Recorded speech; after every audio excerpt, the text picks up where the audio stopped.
बिस्मिल्लाहिर्रहमानिर्रहीम। पाकिस्तान तहरीक इंसाफ की सियासी कमेटी में उखाड़ पचाड़ हमारा आज का अहम तरीन और टॉप ऑफ द लाइन मौजू होगा। साथ साथ बात करेंगे कि इमरान खान को लाने की अब भी कोशिश की जा रही है। ये कहना था ख्वाजा आसिफ का, कोशिश से ज़्यादा उन्होंने साजिश का लफ्ज़ इस्तेमाल किया था। कौन साजिश कर रहा है, किसको पैगाम देना चाहते हैं, किसका पैगाम वो आगे दे रहे हैं, क्या ये एक सियासी बयान है या इसकी कोई हकीकत भी है। अम्मार मसूद साहब मेरे साथ मौजूद होंगे, सीनियर सहाफ़ी हैं, तज़कियाकार हैं, और माजिद निज़ामी साहब ने मुझे ज्वाइन किया है, मौके के सीनियर सहाफ़ी हैं, तज़कियाकार हैं। अम्मार साहब आपका भी शुक्रिया, माजिद निज़ामी साहब सर आपका भी शुक्रिया। अम्मार मसूद साहब सर, आप भी फरमाइएगा कि PTI की सियासी कमेटी की तश्कील का आपने नोटिफिकेशन ज़रूर देखा होगा।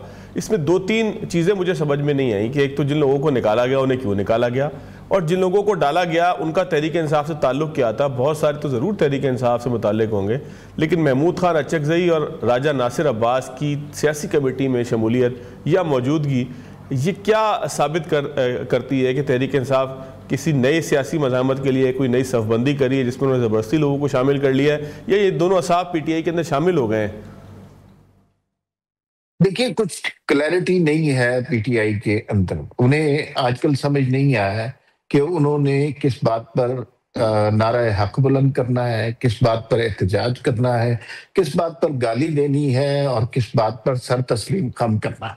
बहुत ज्यादा कंफ्यूजन है उनके यहाँ। जो लोग हमारे दोस्त हैं, PTI से उनका गहरा ताल्लुक है और वो बहुत ज्यादा कंफ्यूज स्टेट में है। ये जो कमेटी की आप बात कर रहे हैं, ये उस कंफ्यूजन को जाहिर करती है। इससे कुछ मफाहीम निकाले जा सकते हैं। असल सिचुएशन तो वक्त और तारीख ही बताते हैं। मतलब ये है कि पहली बात तो ये है कि अब उन्हें अपने कारकुनों पर एतबार नहीं रहा। उनके ख्याल में कि उनकी कुर्बानियां काफी नहीं है और उन्हें शायद इस तरह महमूद खान अचकज़ई की तरह बिहेव करना चाहिए था। दूसरी बात मुझे यूं लगती है कि जब टाइटैनिक डूबता है ना, तो डूबने में वक्त लगता है। तो उसी तरह ये कमेटी उस इन्हदाम की तरफ इशारा करती है जो तहरीके इंसाफ को दरपेश है। पार्टी ऐसा कोई नहीं है, तंजीम कोई नहीं है। चंद लोग हैं जो यूट्यूब पर बोलते हैं, चंद लोग हैं जो मीडिया के सामने बोलते हैं, चंद लोग हैं जो पैसे लेकर एहतजाज कर लेते हैं। इसके अलावा पार्टी की तंजीम कोई नहीं है। किसी को नहीं पता कि कौन शख्स लीडर है, कौन शख्स पार्टी का गद्दार है, कौन शख्स एस्टेब्लिशमेंट का टाउट है। और ये हर रोज कंफ्यूजन पैदा होता है। आज अगर सलमान अकरम राजा की बहुत ज्यादा इज्जत है तो ये बिल्कुल मुमकिन है कि कल उन्हीं को PTI का सोशल मीडिया जो ब्रिगेड है वो सबसे ज्यादा गाली दे रहा हो। इसी तरह शेर अब्दुल मरवत इनके बहुत हीरो थे, पसंदीदा कैरेक्टर थे। अब आप देख लीजिए, शेर अब्दुल मरवत इस तरह के होते, आपस में लोग लड़ रहे हैं, क़यादत का फुकदान है, तंजीम है कोई नहीं। और उस सारे अरसे के दरमियान हमें ये नजर आ रहा है कि जो नजरिया उन्होंने अपनाया हुआ है वो रियासत से टक्कर लेने का है। अच्छा अमार साहब, इसमें एक चीज़ और फरमाइएगा कि क्या खान साहब को सूट करता है इस तरीके का एक क्यास कि उनकी गैर मौजूदगी में पार्टी इसी तरीके से कंफ्यूज रहे और चलती रहे। शायद खान साहब को भी ये पता है कि पार्टी में कैपेबिलिटी तो शायद ये कभी भी नहीं थी कि वो उनको छुड़वा सके। खान साहब को असल में ना ये जो सियासी कमेटी वगैरह, मेरे ख्याल में इनसे ज्यादा फर्क नहीं पड़ता। खान साहब को दरकार हैं वो लोग, वो कारकुन जो बेशक पाकिस्तान से, पेशावर से आते हैं, KPK से आते हैं, अफगानिस्तान से आते हैं, जो इंतशार फैला सकें, जो आग लगा सकें, जो जलाओ घेराव की सियासत कर सकें, जो रास्ते ब्लॉक कर सकें, जो पुलिस वालों को मार सकें। बस ये वाली चीजें अनफॉर्चुनेटली खान साहब के और फॉर्चुनेटली फॉर पाकिस्तान ऐसी बड़ा कोई एहतजाज हुआ नहीं, कोई 10 लाख लोग कहीं निकले नहीं।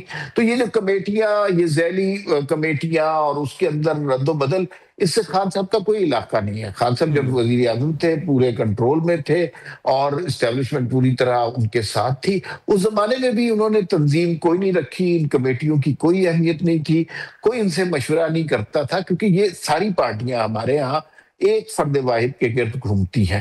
जैसे PTI इमरान खान के गिर्द घूमती है, नून लीग शरीफ खानदान के गिर्द घूमती है, पीपल्स पार्टी भुट्टो खानदान के गिर्द घूमती है। तो उसी तरह का है। तो ये कमेटियां और उसके अंदर दाखिल अफराद फरोई है, इनका हकीकी पार्टी से या डिसीजन मेकर से कोई ताल्लुक नहीं है। डिसीजन मेकर वही है जो खान साहब के वारिसीन में से हैं, जिसमें से बुशरा बीबी है, जिसमें से अलीमा खान और इमरान खान की बहनें हैं। ठीक हो गया। माजिद साहब, आप जिस तरह से अमार साहब कह रहे हैं कि एक कन्फ्यूजन है पार्टी के अंदर ही, ये कन्फ्यूजन है या सियासी हिकमत अमली है? आप इस हवाले से क्या समझते हैं? जी बहुत शुक्रिया। मैं इसी बात को आगे बढ़ाते हुए ये जरूर कहना चाहूंगा कि इसको हम डायरेक्शन लेस स्ट्रेटेजी का नाम दे सकते हैं, कि जिसमें सिर्फ और सिर्फ वक्त बदलने का या वक्त गुजारी का मामला दरपेश है। उसकी वजह यह है कि इसके अंदर हमें उस तरह से कोई सियासी हिकमत या पॉलिटिकल विजडम नजर नहीं आती इन फैसलों में। और तहरीक इंसाफ में जानबूझकर इस चीज को यकीनी बनाया गया और इस चीज को मजबूत किया गया कि जो दर्जा दोम की सियासी क़यादत है वो पनप ना सके और सारा मामला इमरान खान के गिर्द घूमता रहे। हमने माजी में कई तहरीकों में ऐसे देखा है। मिसाल के तौर पर मखदूम अमीन फ़हीम को मोहतरमा बेनज़ीर भुट्टो ने एम्पावर किया, जावेद हाशमी को नवाज शरीफ ने एम्पावर किया, इसी तरह हमजा शहबाज थे, और बाकी पार्टियों में भी हमें ऐसे मिसालें नजर आती हैं कि जब लीडर मंजर आम पर ना हो या जेल में हो तो वो अपनी दर्जा दौम की क़यादत को इस हद तक कैपेबल बनाते हैं, बाइख्तियार बनाते हैं कि वो अपने लीडर के लिए भी और अपने जमात के लिए भी कोई रास्ता निकाले। लेकिन ये तहरीक इंसाफ में बिल्कुल नजर नहीं आ रहा, और स्ट्रेटेजी यही है कि मामला कारकुनान और इमरान खान के दरमियान में ही रहे। अब उसके कई फायदे भी हैं, कई नुकसानात भी हैं।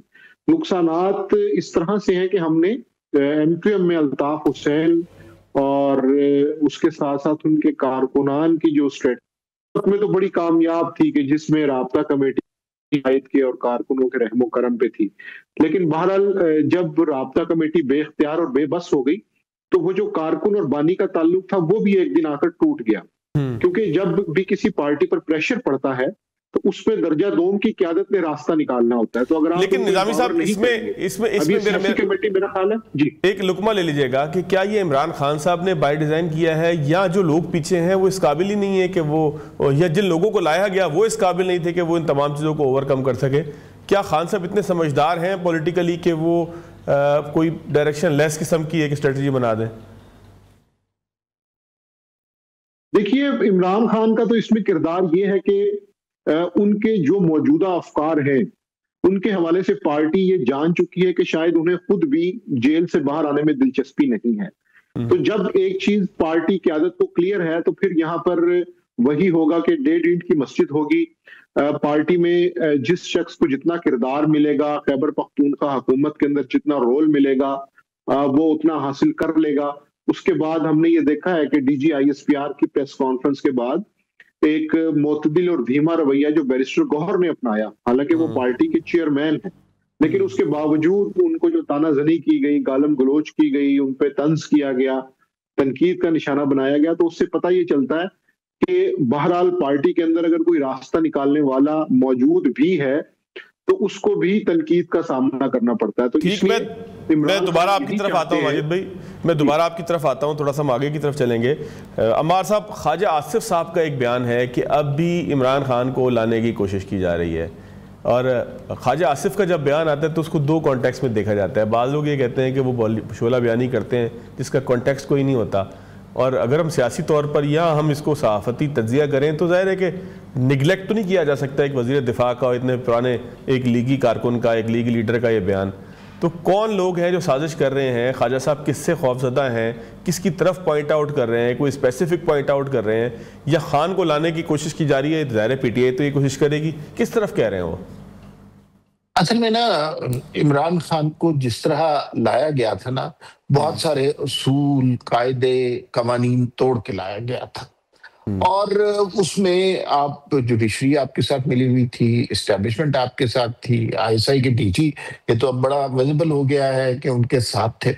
फिर उसके साथ लोगों की जहन साजी की गई थी। उस जहन साजी में आपने देखा कि एक सोशल मीडिया क्रिएट हुआ जो सिर्फ गाली को दलील समझता है, जिनके पास इसके अलावा कोई और हल नहीं है कि दूसरे शख्स को गाली दे दें। फिर एक इलेक्ट्रॉनिक मीडिया क्रिएट हुआ। आपको पता है कि और अब्सार आलम साहब ने अपने वीलॉग्स में मुतअद्दिद दफा बताया है कि किस किस एंकर को ISI के हुक्म पर लगाया गया, किस किस एंकर की चैनल की कौन कौन सी फरमाइशें पूरी करवाई गई। तो वो एक इलेक्ट्रॉनिक मीडिया, एक सोशल मीडिया इस मकसद के लिए लगाया गया कि वो इमरान खान की पजीराई करें। अच्छा, अब जैसे अभी थोड़ी देर पहले भी बात हो रही थी कि उन्होंने मसाला एक ही बेचना है, चूरन उनके पास एक ही है, और वो इमरान खान है।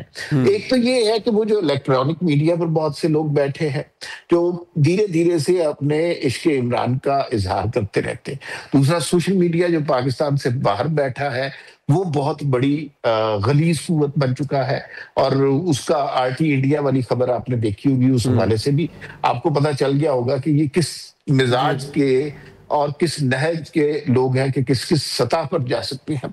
एक तो वो है। दूसरा बात ये है कि नौजवान तबके को ये सबक सिखाया गया बहुत अरसे तक कि मसीहा है तो इमरान खान है। जानबूझ के ऐसी वीडियोस बनाई गई, वो खातून कहती थी कि मेरी बड़ी ख्वाहिश है कि इमरान खान मेरी वालदा से शादी कर ले। इस तरह के बहुत सारे मनाजिर हमने देखे ना। फिर ये नारे भी बने कि खान नहीं तो पाकिस्तान नहीं, खुदा ना खास्ता। तो ये सारी चीजें हुई हैं। उसने बहरहाल एक ज़हन साजी की है। इदारे के अंदर भी बहुत सारे लोग ऐसे थे जो इनिशियली बड़ी प्रॉब्लम थे। मैं आपको ये बताऊं कि जब एस्टेब्लिशमेंट को ये एहसास हुआ कि इमरान खान के हवाले से उनका तजुर्बा बुरी तरह से नाकाम हो गया है और फिर यू टर्न लिया गया, उसके अंदर उस वक्त आम आवाम लोग इतना बड़ा मसला नहीं थे। मसला तो अंदर के लोग थे जिनकी इतनी जहन साजी की गई हुई थी। तो वो सारे फैक्टर मिलके बहरहाल ये जरूर समझना चाहिए कि there are people, there are factions जो अभी भी ये चाहते हैं। फिर इसमें हमें जुडिशरी का रोल इमरान खान के यहाँ लाने में साकिब निसार से लेके खोसा साहब, बंदेहाल साहब, गुलजार साहब, इन सारों का रोल हम खत्म तो नहीं कर सकते। अभी भी जुडिशरी में यकीनन कोई ऐसे लोग होंगे जो अपॉर्चुनिस्ट किस्म के होंगे और इस तरह के किसी मौके की तलाश में होंगे। तो अच्छा मार साहब, एक चीज में एक इजाफा और कर लीजिएगा कि क्या ये जुडिशरी के अंदर जो लोग थे इनका भी कोई एहतसाब होगा? फैज अमीर साहब तो अंजाम तक पहुंच गए या पहुंच जाएंगे, आगे मजीद अपील शपील भी शायद उनकी कामयाब होना हो, गॉड नोस, लेकिन ये जुडिशरी वाले बच जाएंगे इस तरह? अच्छा भाई, हम 3 लोग इस शो में हैं, माजिद भी हैं, मुझे बहुत अजीज है, आप भी बहुत अजीज हैं। हमने आज तक जब भी सियासत पर बात की है 2 कुव्वतों के टकराव की बात की है। एक कुव्वत हमने एस्टेब्लिशमेंट को कहा, एक कुव्वत हमने सियासी जमातों का। हमने हमेशा ये नारा लगाया कि एस्टेब्लिशमेंट जो है वो सियासत में मदाखलत खत्म करे। बाज़ वक़ात ये नारा दुरुस्त था, बाज़ वक़ात सियासी जमातों ने इस नारे का सिर्फ सहारा लिया। लेकिन इस सारे प्रोसेस में एक बहुत तकलीफ दे ताकतवर कुव्वत थी जुडिशरी, जो बारीक काम डालती थी सर। जी, जो दोनों तरफ से फायदे उठाती थी। साकिब निसार बनाने वाले नवाज शरीफ साहब थे, नवाज शरीफ को गिराने वाले साकिब निसार थे। इसका मतलब है कि वो दोनों तरफ से खेल रहे थे, दोनों तरफ से फायदे उठा रहे थे। आज तक हमने कभी किसी जज को, जुडिशरी के किसी शख्स को आइन तबाह करने पर, सियासत में मदाखलत करने पर, वज़ीर आज़मों को सिर्फ तौहीन अदालत के इश्यू पर फारिग कर देने पर सजा नहीं दी। अगर आप ISPR की प्रेस स्टेटमेंट का लास्ट पैराग्राफ पढ़े तो मुझे यूं लगता है कि ये सिलसिला अब शुरू, ये जो फैज हमीद का फैसला है ये इंतहा नहीं है, ये इब्तदा है। और इस इब्तदा में अब बहुत से लोग इसमें जो मुलव्विस थे वो शामिल होंगे। जुडिशरी उसमें से एक बहुत इंपॉर्टेंट फैक्शन था, उसका नाम, उसके अफराद जरूर शामिल होने चाहिए, उनका एहतसाब जरूर होना चाहिए। मीडिया बहुत इंपॉर्टेंट है। बहुत सारे लोग ऐसे थे जिन्होंने उस वक्त ऐसी फेक न्यूज चलाई कि हद ही नहीं है, अब क्या उनको बात की जाए, तो वो भी बहुत इंपॉर्टेंट है। तो अब मेरे ख्याल में एहतसाब का दायरा वसी होने लगा है। पहला स्टेप ये था कि हमने अपने अंदर बड़ा कड़ा एहतसाब करके आपको दिखा दिया, लेकिन ये नहीं हो सकता कि हमने अपने अंदर एहतसाब कर दिया और आपका एहतसाब ना हो। ठीक हो गया। प्रोग्राम में एक ब्रेक लेंगे, ब्रेक के बाद आगे की तरफ चलेंगे। ब्रेक के बाद खुशामदीद। मैं निजामी साहब दोनों सवाल ही आपके पास लाऊंगा, क्योंकि साकिब निसार साहब के हवाले से मैं कोई ख्वाहिश की बात नहीं कर रहा, लेकिन बहुत लोग ये सवाल हम भी कहीं बैठते हैं तो लोग पूछते हैं साकिब निसार साहब डैम बना रहे थे और बहुत सारे काम कर रहे थे, शेख रशीद की कैंपेन चला रहे थे। मुझे तो बल्कि वो आज तक मंजर याद है कि कराची वो पहुँचे और उन्होंने जिना हॉस्पिटल जाके, वहाँ मरहूमा सीमी जमाली साहिबा थी, उनको जना हॉस्पिटल में बेंचों के लिए पैसे दिए, लेकिन सिटी कोर्ट्स के अंदर जो है वो बेंच मौजूद नहीं थे कराची के। तो वो तमाम काम हमने देखे कि किस तरीके से एक सियासी कैंपेन वो करते रहे। तो क्या उस तरह और उस जैसे दीगर अफराद का एहतसाब भी पाकिस्तान की मौजूदा सियासी फिजा में मुमकिन है? निज़ामी साहब इस पर भी तबसरा कीजिएगा। और ख्वाजा आसिफ साहब जो बयान दे रहे हैं वो किसी जानिब इशारा कर रहे हैं या एक जस्ट पॉलिटिकल स्टेटमेंट है? जी बिल्कुल, ये दोनों पॉइंट बड़े इंपॉर्टेंट इसलिए कि पाकिस्तान की पॉलिटिक्स पर इसका बहुत गहरा असर है। लेकिन मैं इस पूरी मामले में जो मेरा इख्तलाफी पॉइंट है वो ये है कि पाकिस्तान की सियासी तारीख में अदलिया ने कभी भी इंडिपेंडेंटली काम नहीं किया, वो हमेशा कोलैबोरेशन में काम करते रहे हैं। और पाकिस्तान की तारीख के जितने भी बड़े सियासी वाकयात हैं, वज़ीर आज़मों का घर भेजना हो, कोई गिरफ्तारियों का मामला हो, नाअहली का मामला हो, तो अदलिया को बतौर हथियार इस्तेमाल किया जाता रहा है। तो इसलिए ये समझना कि किसी जज ने इंडिपेंडेंटली जो है वो ये सारा कुछ किया, मैं ऐसा नहीं समझता। उनको बाकायदा हमायत, रजामंदी और हदायत मौसूल होती थी और उसकी बुनियाद पे ये काम होता था। और दूसरा मामला सियासी जमातों की तरफ से भी है कि अगर आप सिफारिशों की बुनियाद पर जजों का तयन करेंगे तो फिर उसके बाद उनसे मेरिट की तवक्को नहीं रखनी चाहिए। अगर आप जाती कराबतदारी की बुनियाद पर और रिश्तेदारियों की बुनियाद पर जजों का तयन करेंगे तो उसके बाद आप ये तवक्को नहीं रख सकते कि जब उनका इम्तिहान का दिन होगा उस दिन वो मेरिट की बालादस्ती को फरोग देंगे, तो ऐसा मुमकिन नहीं होता। दूसरी बात, तीसरी बात इसमें इंपॉर्टेंट ये है कि चूंकि ख्वाजा आसिफ का मामला इसलिए मुख्तलिफ है कि वो इन सारी जो बैकडोर चैनल की गुफ्तगू है, जितनी पॉलिसीज हैं, जितनी ड्राइंग रूम की पॉलिटिक्स है, उसमें बड़े मुतहर्रिक रहे हैं। और पीटीएम 1 का जो मामला था या इमरान खान के जाने का मामला था, उससे पहले जनरल बाजवा की आमद का मामला था, उस सारे में उन्हें पता है कि उन्होंने जो रास्ता अपनाया वो जाहिर बात है कोई इतना शफाफ रास्ता नहीं था। तो जिस चोर दरवाजे से वो आए हैं उनको बहरहाल ये धड़का लगा रहेगा कि जो रास्ता उन्होंने इस्तेमाल किया था उस रास्ते से कोई और भी आ सकता है। अगरचे तहरीक इंसाफ इस वक्त इस पोजीशन में नहीं है कि वो कोई ऐसी दरार डाल सके या किसी ऐसी चीज से फायदा उठा सके, लेकिन चूंकि वो जानते हैं कि प्रोसेस क्या है, किस तरह दरार डाली जाती है, किस तरह से हुकूमत जो है उसको घर भेजने की तैयारी शुरू होती है, वो इस पूरे प्रोसेस से आगाह हैं। तो कहीं ना कहीं उन्हें बिल्कुल ये मुश्किल रहेगी, परेशानी रहेगी कि वो जो रास्ता उन्होंने अपनाया था या वो रास्ता जो अपनाया जाता है, दोनों सूरतों में खतरा किसको होगा? वो शहबाज शरीफ की हुकूमत को होगा, खा वो पीपल्स पार्टी से हो, खा वो एक नेशनल गवर्नमेंट से हो, खा वो तहरीक इंसाफ से हो, उसका नाम कोई भी हो सकता है। तो इसलिए ये चीज मेरा ख्याल है जब हम जहन में रखेंगे और इसको हम इन इवेंट्स को हम आइसोलेशन में नहीं देख सकते, तो जब हम इसको एक पूरी लार्जर पिक्चर में देखेंगे तो फिर कहानी ज्यादा बेहतर समझ आती है। ठीक हो गया। आखिरी सवाल है अमार साहब, बड़ा क्विकली अगर इसका आप जवाब मुझे दे दें। नवाज शरीफ साहब ने दोबारा से दीदार करवाया है, पहले फैज़ हमीद के मामले पे लबकुशाही उन्होंने की है, उसके बाद एक गिलगित के इलेक्शन के हवाले से उन्होंने बयान दिया है। क्या सिस्टम पे उनका एतमाद बहाल हो गया है, उनकी तबीयत बेहतर हो गई है, वो एक्टिव पॉलिटिक्स के अंदर आएंगे? क्योंकि लोग नवाज शरीफ को देखना चाहते थे, इसीलिए ये सवाल भी रेज होता है। एक छोटा सा नुक्ता एतराज माजिद भाई ने जो बात की है उस हवाले से, उन्होंने कहा कि जुडिशरी का जाहिर है किसी के कहने पे अमल होता है, और जुडिशरी किसी के कहने पे चलती रही है और जो हिदायत मौसूल होती थी उसके ऊपर वो अमल पैरा होते थे।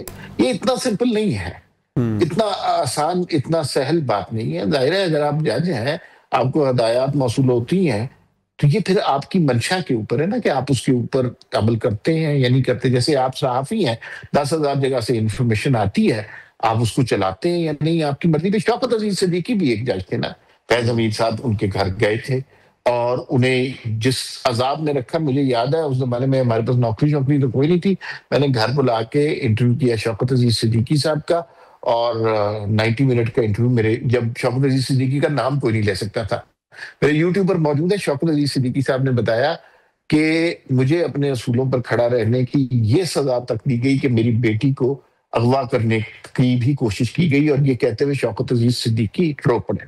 तो ये अपनी मंशा पर मुनहसिर होता है। आप हथियार है, आप बेजान नहीं है, आप अपने हिसाब से चीजें कर सकते हैं। नवाज शरीफ साहब के हवाले से अब मैं जो ये खबरें सुनता था ना कि नवाज शरीफ जो है वो अब सियासत से दूर हो गए हैं, सियासत से उनका कोई ताल्लुक नहीं है और पार्टी मरियम नवाज ने टेक ओवर कर ली है, अब शहबाज शरीफ लीडर है।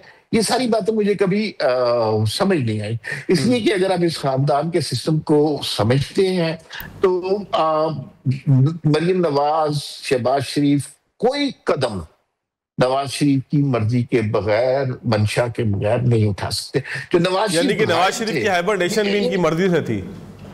नहीं, नवाज शरीफ जो गायब थे उसकी बड़ी लॉजिकल रीजन है वो, और ये शायद मीडिया में उस तरह रिपोर्ट नहीं हुई।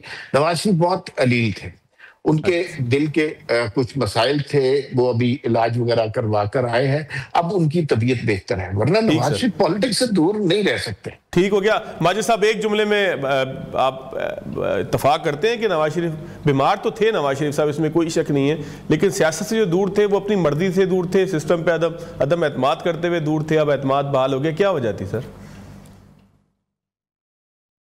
जी, मेरा एक मुख्तलिफ पॉइंट ऑफ व्यू है, वो ये है कि मौजूदा हाइब्रिड सिस्टम की जो गवर्नमेंट है वो मियां नवाज शरीफ के मिजाज के मुताबिक नहीं है। तो वो इररेलेवेंट इसलिए है कि उनके घर के वो तमाम अफराद जो हाइब्रिड निज़ाम में काबिल कबूल थे वो ले लिए गए हैं और उन्हें खानदानी बुजुर्ग का और कायद का दर्जा दे दिया गया है, क्योंकि उनसे हमेशा यही शिकायत रही है कि वो जब भी आते हैं तो कोई ना कोई मसला हो जाता है, क्योंकि वो जमहूरी असूलों पर इस मामले में कॉम्प्रोमाइज करने को तैयार नहीं होते। तो चूंकि इस वक्त सिस्टम को आगे लेके चलना था, तो मेरा ख्याल है कि घर के अंदर से ही ये फैसला हुआ कि अब उन्हें खानदानी बुजुर्ग के तौर पे तो बिल्कुल उनका एहतराम होगा, लेकिन अमली तौर पर चीजें चलाने के लिए मुख्तलिफ ख्याल के लोग दरकार हैं। बहुत शुक्रिया माजिद निजामी साहब आपका, अम्मार मसूद साहब आपका। नाज़रीन, प्रोग्राम में एक ब्रेक लेंगे, ब्रेक के बाद आगे की तरफ चलेंगे।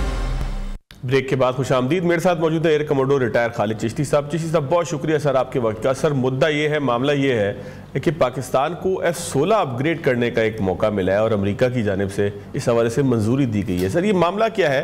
क्योंकि सोशल मीडिया के ऊपर और दीगर जगहों पर ये एक सवाल उठता है कि अपग्रेड होने के बाद पाकिस्तान को हासिल क्या होगा और ये कितने अरसे तक किस तैयारे के बराबर होंगे? क्या ये राफेल के बराबर होंगे, उससे बेहतर होंगे? दुनिया में इनकी ग्रेड क्या होगा अपग्रेड होने के बाद? उसमें अपग्रेड होगा क्या क्या? जी, बहुत शुक्रिया साहब, आपने इनवाइट किया। देखिए, पहले मैं आपको ब्रीफ हिस्ट्री बता देता हूँ, ये जहाज किन की बात हो रही है। हमारे पास जो F-16 हैं वो दो तरह के हैं। एक 1982-83 में हमने खरीदे थे अमेरिका से 40, जब सोवियत यूनियन ने कब्जा किया था अफगानिस्तान पर, और उसका जाहिर है काउंटर करने के लिए या रेजिस्ट करने के लिए हमें ये 40 F-16 दिए गए थे। वो A और B कैटेगरी के, जिसको कहते हैं नॉमेनक्लेचर होता है। फिर उसके कई साल बाद हमने दोबारा 16 ऐड किए और वो थे ब्लॉक 52।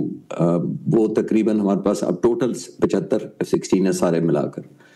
ये जहाज़ों को हमारे से बहुत अरसा हो गया जाहिर ऑपरेट करते हुए, ऑलमोस्ट 43 ईयर्स तो पहले जो F-16 आए थे उनको हो गया। अब इनकी अपग्रेडेशन दरमियान में हुई है, इसको MLU कहते हैं, मिड लाइफ अपग्रेडेशन। लेकिन अब जो जमाना आ गया है, बियॉन्ड विजुअल रेंज मिसाइल आपने देख लिया है, PL-15 हमने देख लिया है, 200 किलोमीटर तक फायर करता है। लेकिन इन पर जो मिसाइल लगे हुए हैं, जो AMRAAM है, उनकी रेंज तकरीबन 60 से 70 किलोमीटर है, जिसका मतलब है ये हमारे को PL-15 और राफेल की निस्बत कहीं ज्यादा कम रेंज है। जहाज बहुत लेजेंडरी है, केपेबल है, हमारे पायलट बहुत सीजनड हैं। पिछले 43 इयर्स में जाहिर है हमने बहुत सारे कारनामे इस जहाज से किए हैं, दहशतगर्दों के खिलाफ भी। और जो अफगानिस्तान में जब जंग हुई थी तो हमने 9 सोवियत यूनियन के जहाज तबाह किए थे। सोवियत यूनियन उस वक्त सुपर पावर था, वो इसी जहाज को क्रेडिट जाता है। लेकिन अब क्योंकि जैसे मैंने कहा कि उस तरह रेलेवेंट नहीं रहे because of the weapon. Fighter जहाज जब भी फाद साहब आप खरीदते हैं, उसने दो उसकी बुनियादी सलाहियतें देखी जाती हैं। एक उसकी अपनी परफॉर्मेंस, यानी इंजन कैसा है, टर्निंग कैसी है, कंट्रोलेबिलिटी कैसी है। दूसरा, उसके ऊपर वेपन कौन से लगे हैं, क्योंकि अल्टीमेटली देखिए फाइटर जहाज कहलाता ही फाइटर इसलिए कि उस पर वेपन लगे होते हैं। आपने वेपन को दुश्मन तक एक्यूरेटली पहुंचाना होता है और लॉन्ग डिस्टेंस पर पहुंचाना होता है। अभी जो J-10C से हमने PL-15 फायर किए थे, आप इमेजिन करें कि वो तकरीबन 168 से लेकर 198 किलोमीटर, 168 to 198 किलोमीटर के दरमियान हमने सारे जहाज मार गिराए थे, जो कि कहीं ज्यादा रेंज थी। ये जो मई का वाकया हुआ था, इसमें F-16 रात को जब 12:30 बजे सारे हवा में थे, F-16 भी हवा में थे, लेकिन इनको इसलिए अपॉर्चुनिटी नहीं मिल सकी थी कि इन पर वो वेपन्स नहीं लगे हुए जिससे ये रीच कर सकते थे राफेल या दूसरे जहाजों पर। तो हमारी ये बहुत अरसे से ख्वाहिश थी। 2021 में पाक फिजाइया ने कई दफा पहले भी, उसके बाद 2021 में भी फॉर्मली कहा गया था, जो बाइडन की हुकूमत थी तो हमारा एग्री नहीं किया गया था। अब आता है मई 2025, दुनिया ने हमें एक रेलेवेंस जाना, मुल्क दुनिया ने हमारी वैल्यू की कि हमने एक जंग जीत कर दिखाई थी, बेफिटिंग परफॉर्मेंस दी थी, अमेरिकन और वेस्टर्न जो इक्विपमेंट है या जहाज है उनके बगैर भी जीत कर दिखाई थी। तो जब आप पावर गेन करते हैं, रेलेवेंस आपको मिलती है थ्रू विक्ट्री, तो आपको एक एस्टेब्लिश्ड आपको पावर काउंट किया जाता है। अमेरिका ने भी यही समझा, क्योंकि हमने वेस्ट के ऑब्सलीट कर दिया इसमें सारी टेक्नोलॉजीज को, क्योंकि हमने चाइनीज से वो कर दिखाया जो वेस्ट वाले इतना दूर तक नहीं फायर कर पाए थे। तो अब coming back more focus on this, जिसकी हम बात कर रहे हैं, इनका मिसाइल अपग्रेडेशन इनकी ड्यू है, जिसके लिए रडार अपग्रेड करना पड़ेगा, दूसरी एवियोनिक सपोर्ट करनी पड़ेगी।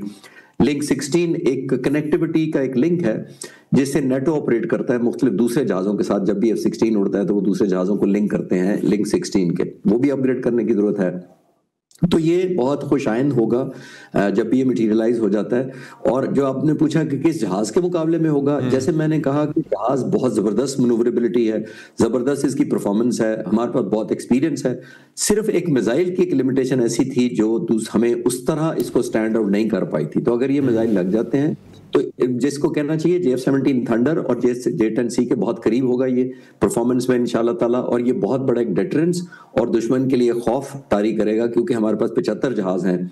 मैं आपके सवाल के जवाब एक छोटी सी ऐड करता चलूं, क्योंकि चिश्ती साहब एक इसमें ना एक मामला और ये भी है कि मोदी ने ये कहा था कि 2019 का जो मामला हुआ, उसने कहा कि हमें बड़ी कमी महसूस हुई। तो महसूस ये हुआ था कि पाकिस्तान की एयर सिक्योरिटी और फिर पाकिस्तान का जो इक्विपमेंट है F-16, उसके हवाले से अब मीडिया को भी आप इंडिया के देखें ना, मतलब उनकी बड़ी ख्वाहिश थी किसी तरह हम ये जो है वो इस्टेब्लिश कर पाए कि पाकिस्तान का F-16 हमने तबाह कर दिया। जिस तरह से हमारे जहन में ये है कि राफेल तबाह करने का मतलब इंडिया की बेइज्जती है, वो ये समझते कि F-16 तबाह करने का मतलब पाकिस्तान के साथ साथ उस टेक्नोलॉजी की भी बेइज्जती है। तो ये इसकी अहमियत जो है वो क्या दोबारा उस तरीके से आ जाएगी कि जिस तरह हिंदुस्तान का क्या मुकाबला इससे बनेगा सर? देखिए F-16 दुनिया में प्रूवन जहाज है। दुनिया में जब भी एक फाइटर पायलट मुझसे अगर पूछे फॉर्मर के आप जहाज कैसे रेट करेंगे, तो एक तो उसकी इंडिविजुअल परफॉर्मेंस है और दूसरा मैं उसका देखूंगा कि उसका कॉम्बैट के अंदर परफॉर्मेंस कैसी रही है, बैटल टेस्टेड है कि नहीं है जहाज वो।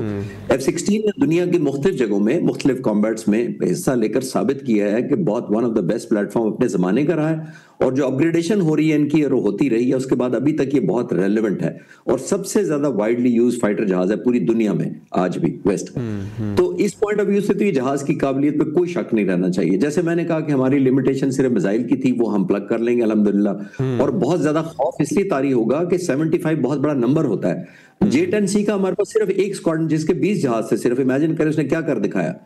तो ये जहाजों की कैपेबिलिटी आप नंबर से कम हो गई है, अब उसकी लेथैलिटी से और उसके ऊपर जो वेपन लगते हैं और उनकी एक्यूरेसी से वो कहीं ज्यादा हो गई है। जो मैं आपके सवाल से पहले एक मिसाल देने लगा था, मैं आपके व्यूअर्स को आसानी के लिए बता देता हूं कि इजराइल और इजिप्ट का मुकाबला कर लेते हैं। इजिप्ट को अमेरिका ने 200 F-16 दिए हुए हैं और उसी तरह के जहाज इजराइल के पास भी हैं, उनके पास 175 हैं, थोड़े कम हैं। जो इजिप्ट को दिए हुए हैं उन मिसाइल, उनके ऊपर जो मिसाइल लगते हैं F-16 पर, उसके मुश्किल से 40 से 50 किलोमीटर रेंज है उस मिसाइल की, और जो इजराइल को दिए हुए हैं वो 140 किलोमीटर के करीब है, यानी 100 किलोमीटर का ऑलमोस्ट एडवांटेज है इजराइल को। जहाज वही के वही हैं। अब खुदा ना खासा कभी इंगेज करेंगे दोनों तरफ से F-16, तो वो इजराइल के जहाज की 100 किलोमीटर पहले रीच हो जाएगी एज कंपेयर टू इजिप्शियन जहाज। ठीक, तो ये मैं आपको सिर्फ साबित करने की ये कोशिश की है कि वेपन सिस्टम जो लगाए जाते हैं उनकी ये अहमियत हो जाती है। कॉम्बैट के अंदर जहाज डेफिनेटली काउंट होता है, उसकी परफॉर्मेंस काउंट होती है, इंजन है, इलेक्ट्रॉनिक्स है, वेपन इंटीग्रेशन है, लेकिन जो वेपन फायर वो करता है वो असल में डिसाइड करता है आपके विनिंग और लूजिंग के फैक्टर को। सर इसका मतलब तो फिर ये हुआ कि जो हमारी इंडिया के साथ एक झड़प हुई थी उसका जो है टेक्नोलॉजी के हिसाब से भी दुनिया में कोई मुकाबला नहीं था। शायद ही कोई दो मुल्क ऐसे हों कि जो इतनी बड़ी लड़ाई लड़ सके। बिल्कुल आपने ठीक कहा कि 6 और 7 की दरमियानी रात को तकरीबन 125 जहाज हवा में थे। हिंदुस्तान की तरफ से 85 के करीब, 42 के करीब हमारे जहाज भी हवा में थे।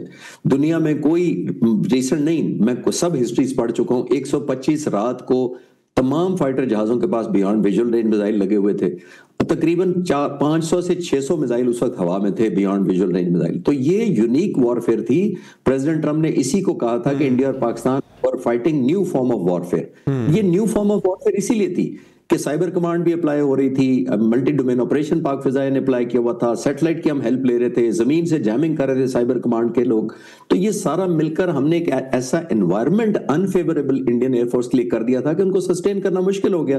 तो ये आने वाली जंगें इसी तरह की लड़ी जाएंगी। अब ये वो पुराने जमाने का या हमारे जो लेजेंड हीरोज हैं एम आलम और दूसरे, वो फिजिकली देखकर लड़ाई करते थे, डॉग फाइट आपस में सामने सामने आके करते थे ना।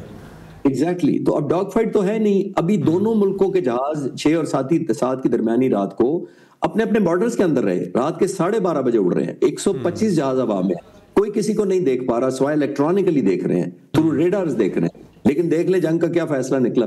तो ये न्यू डायनेमिक्स जिसको आ गए हैं, जिसको पाक फिजाइया के सरबराह air chief marshal Zaheer Ahmed Babar Sidhu ने अपनी कमांड संभालने से तकरीबन 4.25 साल पहले ये भांप लिया था कि आने वाले वक्तों में जो जंग होनी है वो सिर्फ फाइटर जहाजों की और पायलट स्किल से आगे चली गई है। अब ड्रोन्स आते हैं, अब लॉटरिंग मनीशन आ गया है, किलर ड्रोन्स हैं हमारे पास। हमने अप्लाई किए थे 10 मई को, जो हमने अप्लाई किए थे, आधे से ज्यादा हमने वेपन्स जो हैं वो किलर ड्रोन्स और लॉटरिंग मनीशन और अनमैन्ड एरियल व्हीकल के जरिए गिराए थे, जो हिंदुस्तान के लिए बहुत बड़ा सरप्राइज था, क्योंकि उन्होंने इस डायमेंशन में काम ही नहीं किया हुआ था, या उतना काम नहीं किया हुआ था जितना हमने किया हुआ था। तो ये आने वाली जंगें टेक्नोलॉजी इंटेंस होनी है। और वैसे भी हम सब जानते हैं कि एयरफोर्स तीनों सबसे ज्यादा टेक्नोलॉजी डिपेंडेंट होती है ऑब्वियसली। अच्छा सर, एक मैं कंक्लूड करना चाह रहा था, तो मैं चाहता कि एक चीज पे आप और बता दें। जापान और चाइना के दरमियान भी एक कशीदगी है, और जापान ने जो स्टेटमेंट है वो सिर्फ ये है कि उन्होंने हमारे जहाज लॉक किए। इससे क्या मुराद है सर? वैसे तो ये एक आम तौर पे समझ में आ ही रहा है, जिन लोगों ने कुछ 2-4 मूवीज ऐसी हैं जो बता रही होती हैं, आपको पता लग जाता है, हमें आम आदमी को भी पता लग जाता है कि जहाज लॉक करने का मतलब क्या है। तो ये क्या मिसाल के तौर पे सर, इंडिया अगर मशक़ें कर रहा है अपनी और वो जहाज उड़ाता है और हम उसका जहाज को लॉक कर लेते हैं, तो ये एग्रेशन कहलाता है? ये एग्रेशन का मैसेज जरूर जाता है। एग्रेशन नहीं कहलाता तो मैसेज जरूर जाता है। मैसेज 2 तरह से जाता है, जाहिर है। एक तो आप जाहिर है अब वैसे देते हैं, एक आप देते हैं थ्रू मैनिफेस्टेशन। एक होता है आप इंटेंट डिक्लेयर करेंगे हम आपको छोड़ेंगे नहीं, ये भी मैसेज है। लेकिन जब आप लॉक करते हैं तो 2 तरह का जाता है, कि एक आपने इंटेंट शो किया है और एक आपने कैपेबिलिटी शो की है। दैट मीन्स कि अगर आप लॉक करते हैं और जो डिपेंडेंट एयरक्राफ्ट होता है, जो ये समझे जो विक्टिम एयरक्राफ्ट है जिसको लॉक किया गया है, आजकल तकरीबन सारे जहाजों में सेंसर्स लगे हुए हैं, उस पायलट को भी वार्निंग हो जाती है कि मुझे लॉक किया गया है, तो वो रिपोर्ट करता है, या ऑब्वियसली उसके अगर कोई फायर कर दे तो उस पर एवेसिव एक्शन लेता है। तो ये उन्होंने इसको ऑफेंसिव पोस्चरिंग के तौर पे गिना है। ऑफेंस नहीं है ये, लेकिन पोस्चर जरूर गिना जाएगा कि ये इन्होंने क्या किया, इन्होंने अपनी कैपेबिलिटी भी साबित की है और इन्होंने अपनी इंटेंट भी साबित की है। आमतौर पे होता है दुनिया में इस तरीके से। अगर मैं हमारा तो चलो इंडिया के साथ तो बहुत ही कशीदा किस्म का मामला है ना, ये तो इतनी बात के ऊपर ही शायद जो है वो लड़ पड़े आपस में।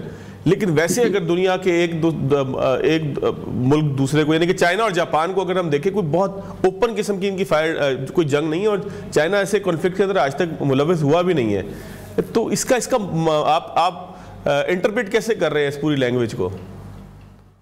जो आपने पूछा ना कि नॉर्मली दुनिया में होता है, नॉर्मली दुनिया में नहीं होता, इसमें कोई शक नहीं है। यस, कुछ कंडीशन में होता है कि अगर आपको ये लगे या महसूस हो कि कोई दुश्मन मुल्क या कोई ऐसा मुल्क जो दुश्मन ना भी हो, अगर आपकी सॉवरेनिटी के करीब आ रहा है, यानी फॉर एग्जांपल हमारे एक ऐसी रेंज के अंदर आ रहा है जहां वो थ्रेट पोज कर सकता है, चाहे उससे फ्रेंडली ताल्लुकात ही हो, तो फिर आप जरूर लॉक करते हैं। लॉक करके आप मैसेज देते हैं कि आपको डिटर किया जाता है। ऐसे सूरत में अगर वॉयलेशन कर भी रहा हो तो लॉक करके आप मैसेज देते हैं थ्रू ऑब्वियसली रेडियो कम्युनिकेशन कि आपको वापस मुड़ जाना चाहिए। अगर हमारी सॉवरेनिटी को अगर आपने चैलेंज किया तो आपको फायर किया जाएगा।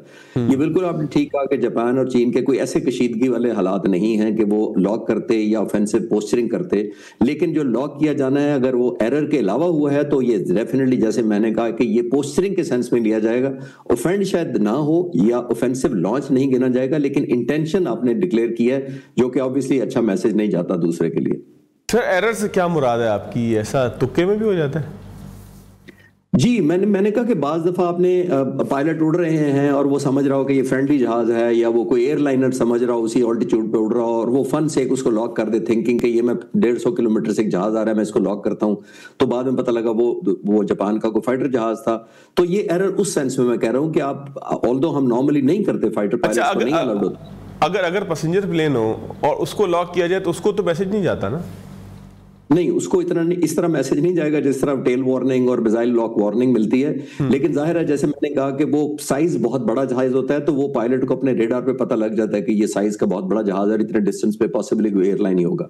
ये नहीं होता कि फाइटर जहाज को और एयरलाइन को मिक्स कर दिया जाए। मैंने तो कहा वो फन टाइम अगर को कर रहा हो उसको मैं एरर कह रहा हूँ, बट अदरवाइज इतने इंटरनेशनल सी के ऊपर और इनके जो आपस में क्लोज प्रॉक्सिमिटी है, मैं एज्यूम कर सकता हूँ कि समंदर के ऊपर हुआ होगा, तो इतनी गलती की गुंजाइश नहीं होती। ये कुछ और मैसेज भी हो सकता है। बहुत शुक्रिया खालिद चिश्ती साहब सर आपके वक्त का। सवालात हमारे बड़े आम से थे, आपने जवाबात बड़े ख़ास दिए। नाज़रीन, प्रोग्राम से आज इतना ही, इजाज़त दीजिएगा। अल्लाह हाफ़िज़।